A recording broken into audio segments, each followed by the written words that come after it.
Bonjour pour VIP Radio Online, Jean-Claude Liénard, ici aujourd'hui à Andon, dans un panorama exceptionnel avec énormément de voitures, surtout anciennes, et une très belle manifestation.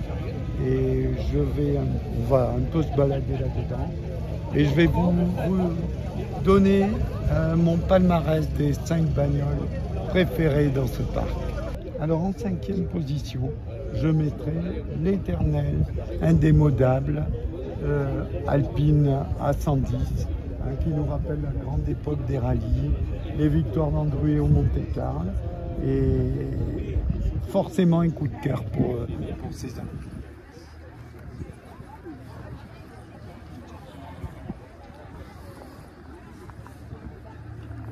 Alors en 4e, je mettrai cette magnifique Fiat Dino jaune, cabriolet bien sûr, et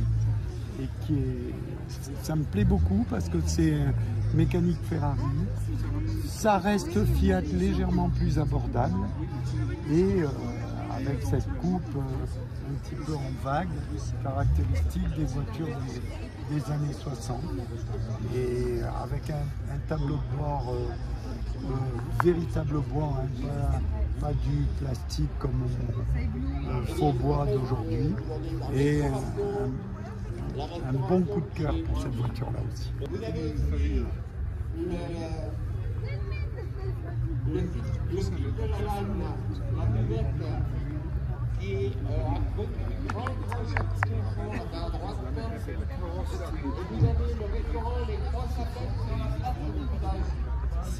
En 3e place, je vais mettre là aussi cet indémodable et magnifique Porsche Carrera 2007 avec juste une petite touche sportive de Tag Heuer, de BP de l'époque, et des jantes extraordinaires, un petit peu élargies avec du chrome impeccable. Vraiment, voiture magnifique. Alors, la 2e place, je la dédie à cette Ferrari 308 GTB. C'est peut-être pas la plus prestigieuse des Ferrari.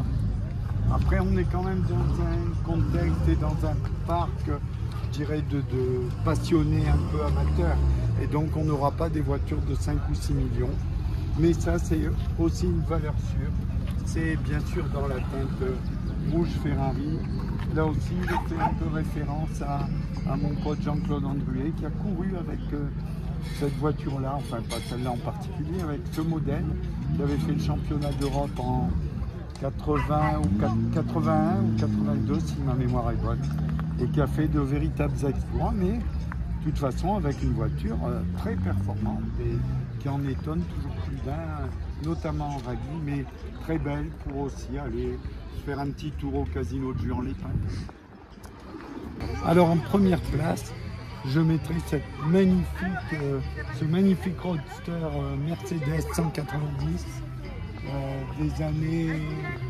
fin des années 50, tout début des années 60, extrêmement plaisante, avec là aussi une boîte mécanique et avec ces couleurs beige carrosserie et bordeaux céleri, vraiment magnifique, et ces chromes impeccables, rien à redire, un grand plaisir pour les yeux.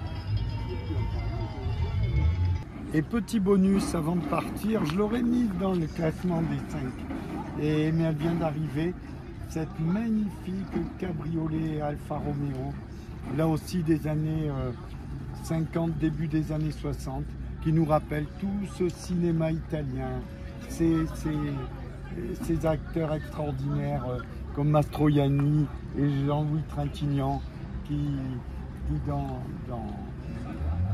dans ces films jouaient des personnages excentriques et à la hauteur de cette voiture italienne. Merveilleuse, magnifique.